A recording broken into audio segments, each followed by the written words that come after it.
Hey everybody, and welcome back to the start of Season 4 of Star Trek Strange New Worlds, where instead of doing season-long recaps, I'm now going to be doing them by the episode. And we're starting off with Valles Marineris?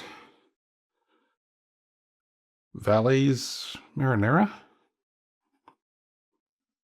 Now I'm hungry.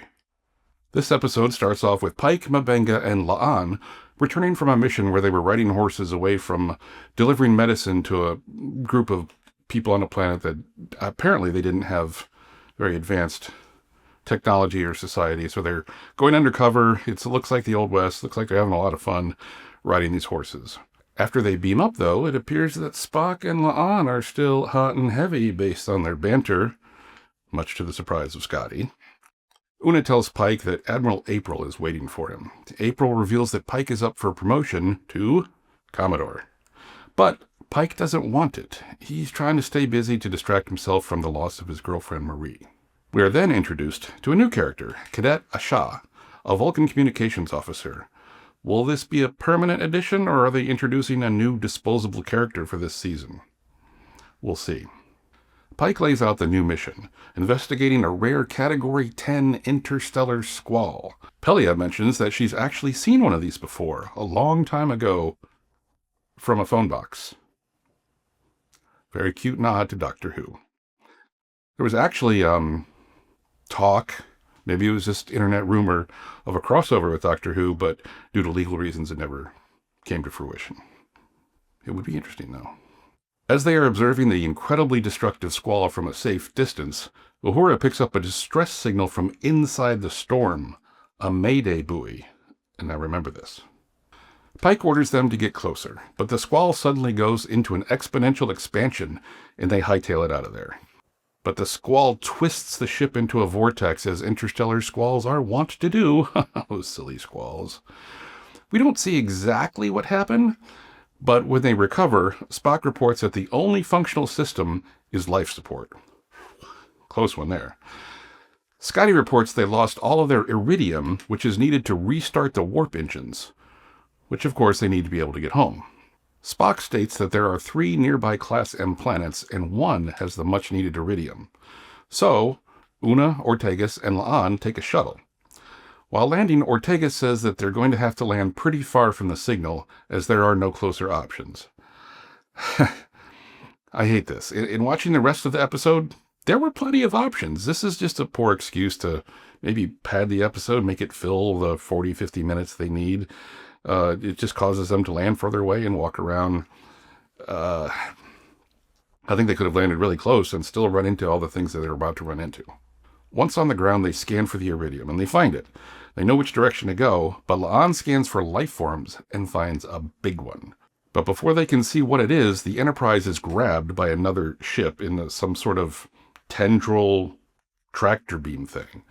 They are literally dead in space and have no way to defend themselves. So Pike does the only thing he can, and he opens up communications. And they discover that the aliens are claiming the Enterprise as salvage and their property. Pike tells them he's with the United Federation of Planets, to which the alien leader says she's never heard of it, which makes Spock fear that they may be a pre-warp species, and as such, the Prime Directive means they cannot allow them to take the ship. They'd be exposed to advanced technology ahead of the time that they should invent the stuff on their own. With no other options, Pike invites the aliens on board to discuss further and stall for time.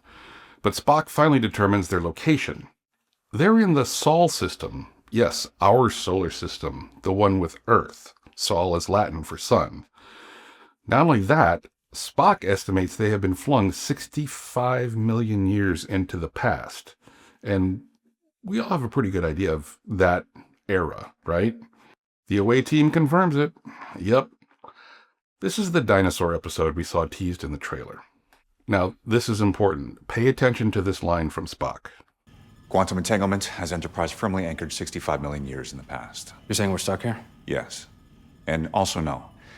The nature of quantum entanglement could theoretically snap us right back to the moment we left. Well, that seems good. However, to do so would require the power equivalent of a supernova, the very same amount that sent us here.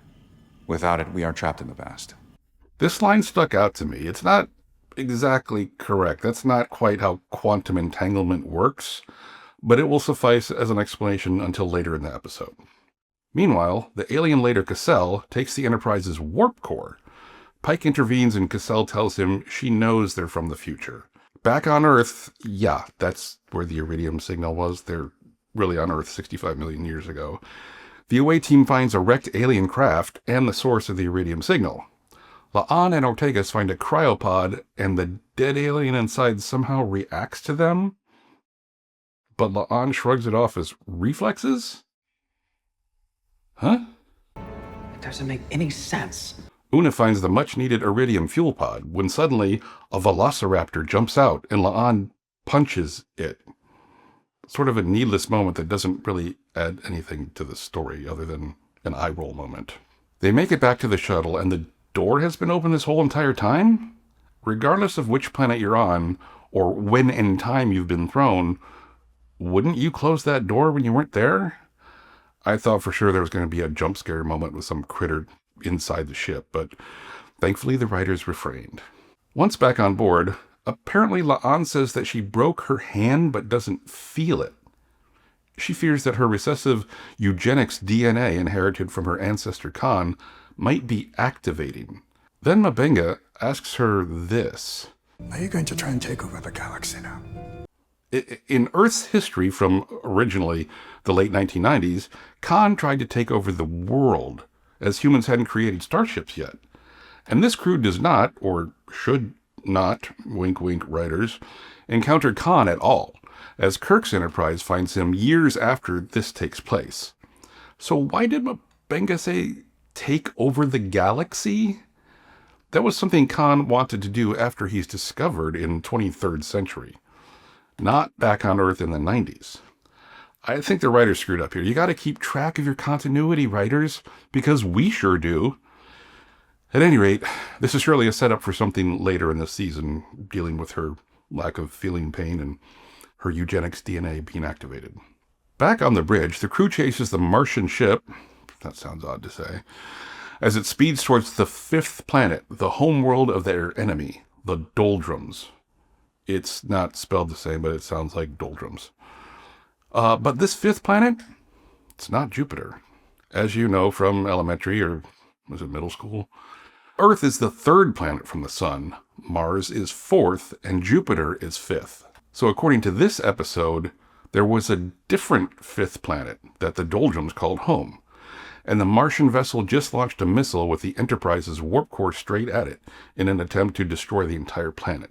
The Big E maneuvers towards the missile, just getting within torpedo range to save the Doldrums. La'an is just waiting for the word fire from Pike. The Big E maneuvers towards the missile, just getting within torpedo range to save the Doldrums. La'an is merely waiting for the word fire from Pike. But he hesitates. He contemplates.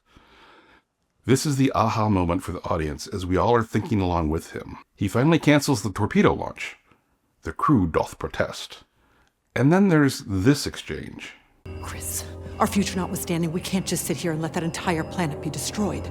In our future, there is no fifth planet. The planet explodes. This moment made the whole episode worth it. This was really good. The weight of monumental decisions weigh heavily on the captain and crew, hoping they did the right thing. But, it's not over. Ortega says she can outrun the blast wave, quickly approaching the Enterprise. But Spock has a realization. We should not run. We need to head into the blast wave. He deduces that the blast wave has the same amount of energy as the interstellar squall at the beginning of the episode, and this can actually send them back to their time. Good thing they're quantumly entangled, right? But this is why this episode is so good. We've been seeing the effect before the cause this whole time. The interstellar squall didn't happen first. It's the effect. The cause is the destruction of the Doldrum planet, the fifth one. The Mayday buoy that they launched was the one that they were responding to. It was coming from 65 million years in the past. They made mention of Doctor Who earlier, and now here they are, all wibbly-wobbly, timey-wimey. So the ship turns into the wave and disappears off-screen right as a giant chunk of the planet hurtles towards Earth. Do you get it? the Enterprise, Pike's crew, is responsible for wiping out the dinosaurs and starting the evolution of human life. They this is really cool. This is kind of chilling, actually. This is really, really good writing. They allowed the Martians to destroy the Doldrumites, and that chunk was the meteor that wiped out the dinosaurs. And their mayday from 65 million years in the past is what caused them to go back 65 million years. And by going into the planet supernova to return home, they closed the loop. This is the best episode of Strange New Worlds to date, and probably top 10 of all Star Trek series episodes. This one was really good. I hope this is an indication of things to come for the remaining 2 seasons, because this one was phenomenal. Live long and prosper.